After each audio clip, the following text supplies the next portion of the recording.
Greetings, and welcome to the MIND Technology second quarter 2022 fiscal year conference call. At this time, all participants are in a listen-only mode. A brief question-and-answer session will follow the formal presentation. If anyone should require operator assistance during the conference, please press star zero on your telephone keypad. As a reminder, this conference is being recorded. It is now my pleasure to introduce your host, Mr. Ken Dennard. Thank you, operator. Good morning and welcome to the MIND Technology fiscal 2022 second quarter conference call. We appreciate all of you joining us today. Your hosts are Rob Capps and Guy Malden. Before I turn the call over to management, I have a few items to cover. If you'd like to listen to a replay of today's call, it'll be available for 90 days via webcast by going to the investor relations section of the company's website at mind-technology.com, or a recorded instant replay until September 16th. Information on how to access the replays were provided in yesterday's earnings release. Information reported on this call speaks only as of today, Thursday, September 9th, 2021, and therefore you're advised that time-sensitive information may no longer be accurate as of the time of any replay listening or transcript reading. And before we begin, let me remind you that certain statements made by management during this call may constitute forward-looking statements within the meaning of the Private Securities Litigation Reform Act of 1995. These forward-looking statements are based on management's current expectations and include known and unknown risks, uncertainties, and other factors, many of which the company is unable to predict or control, that may cause the company's actual future results or performance to materially differ from any future results or performance expressed or implied by these statements. These risks and uncertainties include the risk factors disclosed by the company from time to time in its filings with the SEC, including its annual report on Form 10-K for the year ended January 31st, 2021. Furthermore, as we start this call, please also refer to the statement regarding forward-looking statements incorporated in our press release issued yesterday, and please note that the contents of our conference call this morning are covered by these statements. Now with that behind me, I'd like to turn the call over to Rob Capps. Rob. Okay, Ken, thanks. So I'd like to make some overall comments regarding our progress before Guy provides a bit more color and some details. Although the general business and operating environment remains challenging, we continue to make progress towards our longer-term growth goals. We saw a significant increase in revenues over the first quarter, a trend we think will continue to the second half of the year. We believe there's a clear trend of increasing inquiries and order activity across most of our markets. We continue to make good progress on our strategic initiatives to address trends in the marine technology market. Progress on the disposal of assets from our legacy leasing business continues, with a recent agreement for the sale of a significant portion of the remaining assets. So with that, now I'd like to hand things over to Guy to provide some more detail. I'll then come back in a bit with the financial results and address our general market outlook. Guy? Thanks, Rob, and good morning, everyone. The second quarter of fiscal 2022 was characterized by noticeable improvement over Q1, although most of the challenges that we experienced during the first quarter remain intact and impacted our results to varying degrees. Namely, the continuing turbulence due to an overstretched supply chain, as well as the negative impact of the COVID Delta variant, continues to limit our ability to travel to many customer sites. The limitation is particularly pronounced in Asia Pacific. Now, looking at our second quarter results, revenues were up on a year-over-year basis, with consolidated revenues up by nearly 34%. On a sequential basis, consolidated revenues were up 62%. Our backlog remains roughly even with Q1 at $11.7 million. Now, this is inclusive of the $4.1 million in CMAP orders announced in July, which we expect to be delivered in the second half of the fiscal year. We are quite encouraged by a recent uptick in inquiries and order activity across many market segments. In the marine exploration market, demand for our source controller and positioning products remain robust. We are pursuing a couple of significant opportunities here, including one related to a new build vessel. With our strong market position, we are quite optimistic about these prospects. In the marine survey space, We have also seen improved order and inquiry activity for our single beam and multi-beam side scan sonar systems. And activity within the defense or maritime security market also appears to be rebounding. We are pursuing multiple opportunities for our multi-beam sonar system for MCM applications. Additionally, response to our AUV Mako system has been very encouraging. Now, you will recall that this is a sonar system with multiple capabilities designed specifically for unmanned underwater vehicles. To be sure, plenty of challenges remain. As we mentioned during our prior call, the global supply chain disruptions continue to be a challenge. Specifically, bottlenecks worldwide have contributed to a shortage of some components and materials, a surge in freight charges, and prolonged shipping delays. While these issues did not have a strong direct impact in Q2, we are beginning to see the impact from these delays in select product areas. We are working aggressively to mitigate any related impacts. Despite the challenges, we believe the broader trend is one of improving markets and expect improved performance in the second half of the fiscal year as we complete scheduled orders and add new ones. We are also progressing well on our strategic initiatives. Despite some supply chain related challenges, we remain on track with development of our synthetic aperture sonar system in cooperation with our European defense contractor partner and expect first deliveries later this year. We are making good progress with our passive sonar systems for ASW and maritime security applications, which are based on our commercially developed SeaLink product line. We have deployed prototype systems and are hopeful of further traction going into next year. As I mentioned earlier, reaction to our sonar systems designed specifically for unmanned vehicles has been good. We continue to expand the capabilities of these systems in order to better meet the evolving requirements of our customers. Now, we believe these actions will enable us to achieve our long-term goal of reaching annual revenues of $140 million in the next 5 years with an EBITDA margin in excess of 20%. With that, let me now turn the call back over to Rob. Okay, thanks, Guy. Let me begin again by giving a detailed review of the second quarter financial results before I make a few summarizing comments. Revenues from continuing operations totaled $6.8 million in the quarter, which was up 62% sequentially versus $4.2 million in the first quarter of fiscal 2022. When compared with our year-ago revenues, this was an increase of 34%. Second quarter gross profit from continuing operations was $2.2 million, up from $543,000 in Q1. This represents a gross profit margin of 33%, which was also up from the 13% we achieved in the prior quarter.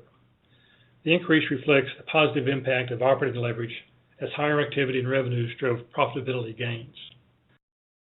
Our general and administrative expenses were $3.3 million for the second quarter of fiscal 22, which was down from $3.8 million in the first quarter due to some normal seasonal fluctuations and our ongoing cost control efforts. Research and development expense was about $888,000, which was roughly flat with the first quarter. These costs reflect activity on our strategic initiatives, such as synthetic aperture sonars, passive sonar arrays, and sensor systems for unmanned platforms, as well as enhancements to other sonar systems.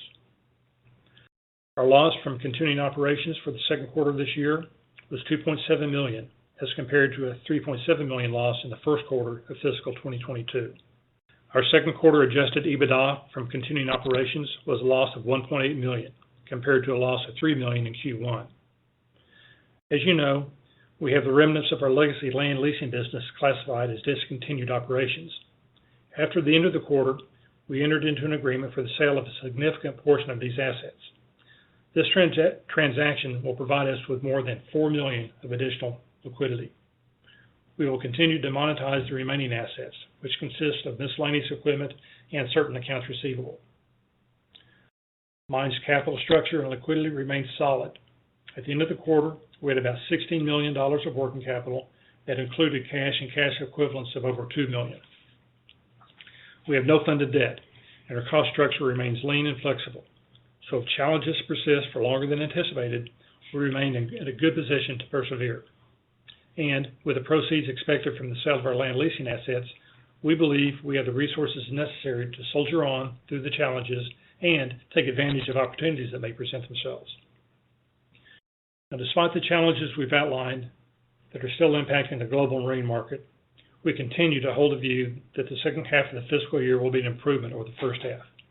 Overall, our second quarter showed a notable sequential improvement despite all the market volatility.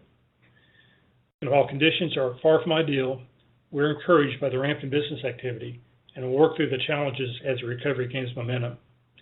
We remain firmly convinced as to the soundness of our strategy and believe we are well on our way to meeting our long-term goals.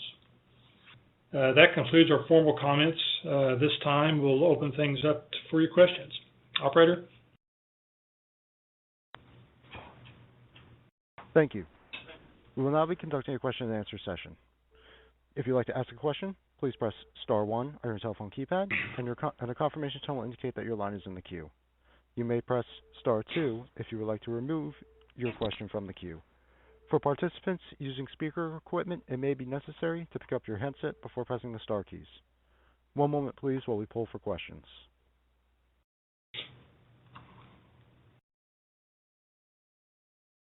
Our first question is from Tyson Bauer with KC Capital. Please proceed. Good morning, gentlemen. Tyson. Hey, Tyson. Just a couple of quick housekeeping questions first. Given the current backlog and your expectation that it will be delivered in whole in the second half of this year, what is the delivery schedule looking if you're forecasting a better second half than the first half? That must imply some pretty good order intake to fill in what you work off in Q3. That's right. We do expect additional orders. And remember, our book-to-bill varies based on what the product is. It can be as quick as a week or as long as 6 months for very large systems. So there is, things that come in and go out, during the quarter or during any period. Though there are some fairly significant orders that, as Guy indicated, that we are expecting. Okay. And your backlog composition, is that primarily full systems, or is it partial parts that are coming up? Just give us an idea of what that composition is right now. It's all of the above. So there are full systems, both seismic as well as sonar systems. There are parts orders. There are bits and pieces. So it's all of the above. Okay. And then the second quarter revenue, how much of that was just your, I hate the word normal, but parts and services and stuff that you have reoccurring each quarter? I don't have the number in front of me, but it's going to be half anyway is going to be that sort of stuff, kind of aftermarket, what we call aftermarket. Okay, so when we go forward, instead of quick turns, we're looking at $3 to $4 million a quarter, basically. That's more or less reoccurring in parts, services, those things that don't necessarily go into backlog, but have historically been present each and every quarter. Yeah, and I think the way I would say it is things that have quick turn, that are quick book to build, and so may not be in a backlog at the beginning of the period, but they certainly get booked and shipped during the period. Okay. So I think we're saying the same thing. Okay. Is it fair to say that $11+ million in backlog, you could have an additional $6+ million that's your normal reoccurring aspect that would be above and beyond? So we're really looking at $17 million spread across the 2 quarters? Yeah, I don't want to get into specifics other than, we do see certainly improvement from the second quarter. Exactly when things get shipped, is a bit of a uncertainty sometimes, especially in this environment. But we are confident that over the back half of the year, we'll get all the stuff out and stuff on top of that.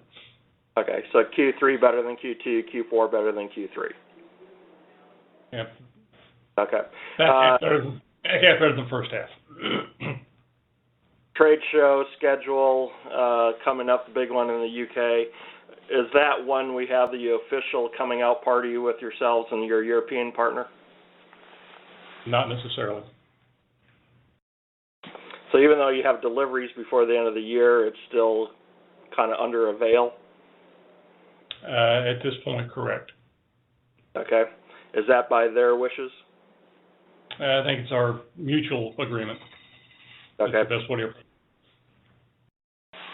On the cash flow statement, the PPP, which you had in the first quarter also, the $850,000, is that the portion, which is roughly half, that was fully forgiven and the rest has to be repaid, or is it still the portion that is waiting for classification whether or not it'll be fully forgiven or not? No, that's all been fully forgiven. There was half was forgiven last year and half in the first quarter. Okay. Cash sources, cash management. Obviously, we have at the end of the first quarter, assets held for sale was $3.3 million. You sold a significant portion for over $4 million. Looks like we'll have a gain then in Q3. What is left, and does that math work out? We'll have roughly a $700,000 or greater gain in the third quarter. Yeah, the accounting, the GAAP accounting on that is a bit tricky because of some tax and some deferred currency adjustments that go into that calculation. So I think I don't want to speculate on what a gain or loss might be on that. But the remaining assets, we have some equipment remaining, some different types of equipment that remain that we're continuing to pursue. Not to the same magnitude as the transaction we just completed. Also have some receivables that we'll continue to collect under some extended terms. So do you have an approximate valuation on what you think that market value is as far as being a future source of cash? Well, yeah, I'd just say that it's not to the same magnitude of the transaction we just completed or we just announced, but it's still fairly significant. Okay. And given your outlook on the financial operations, you are comfortable that even if you did get large orders and had a need for working capital, you have the liquidity and flexibility in place to be able to accomplish and deliver on those orders? Well, that's a big question. I think it depends. We are confident we can operate and we can execute on what we see coming. If circumstances change, Tyson, that's something we'll have to, react to. The supply chain issues are something that's evolving, and that could require us to be a little more aggressive on working capital. But we're confident we can have access to the funds and the resources to take care of them. Okay. And did the canceled order from Q1 come back in this quarter, or is that still something that is still out there potentially to come into your backlog? It's still out there. Yeah, that's future. Okay. So that's another opportunity that exists that may be on incremental to what you're seeing currently? Yeah, unlikely we'd see that delivered in this year, though, given where we are in the calendar. Okay, so it's technically canceled, but yeah, you're still eyeballing it as something that will occur and be delivered. Yeah, I mean, that customer continues to be a customer, continues to have needs. And so, I mean, that requirement may look a bit different, but we're confident it's going to come back at some point. Okay. And last question or comment for me, not significant, but the meaningful insider buying during the quarter, was that a concerted effort together to send the market a statement, what you're seeing, you felt that you're comfortable with? Obviously, you can only speak for your own purchases and not the others, but what was the mindset there that all of a sudden we saw a group of you started to do insider buying? I think we all, speaking for myself, and I think I can speak for others, we all are confident that we're, again, on the right track and saw an opportunity and had some liquidity personally and were able to take advantage of it. So we believe what we're doing. Definitely believe in it. That sounds great. And Guy, if this is your last call, it's been a pleasure working with you and talking to you through the years. Thanks, Tyson. I'm not sure. I might have one more in me, but appreciate it. And it's I'm looking forward to the certainly next chapter in my life, post-retirement. Thanks a lot, gentlemen. Okay, you bet, Tyson.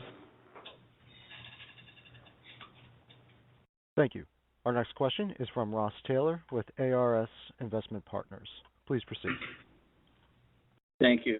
Gentlemen, obviously behind Tyson, there are very few questions left unanswered. But could you give us a little bit of color on the potential market size or the project size that you have bids out for right now, both commercial and security/defense? And also, can you talk about, has there been any drag or negative impact from the fact that the U.S., still does not have a budget at this point in time? So as a result, shockingly, in many parts of the government are working on resolution type financing. Has that been an issue for you guys? Yeah, I think overall government budget issues have not been a big factor for us, given where we are in the scheme of things. We're not Lockheed Martin, so it's not as important for us from a macro standpoint. As far as size of projects, gosh, Ross, they're all over the board. I'm reluctant to be too specific there for obvious reasons, but we have a few $100,000 projects to a few $1 million projects that we're pursuing. So it's kind of all across the board, and it can be one project can be a series of orders of varying sizes as well. So if you look at your bids outstanding at this point in time, do you have an aggregate amount that you currently are in the process of trying to secure? We do. That's not something I'd like to share at this point, but yeah, most definitely it's something we track on a regular basis. Is it a number that's big enough that if you win at your standard or slightly improved rate, that you can get the free cash flow break even inside? Absolutely. 12? Can you do that in 12 months? We've looked yes. at you guys Yes. getting there. There have been a bunch of things, so you can. Yes, yes, we can. The answer is yes. Okay, I appreciate that. I think that obviously getting to that point would be a huge positive. Yeah, no doubt. I understand that completely. Okay, cool. Well, thank you very much, and I'll pass it back in case Tyson wants to come back in and ask any more detailed questions. Okay, Ross. Thanks, man. Thanks. Take care.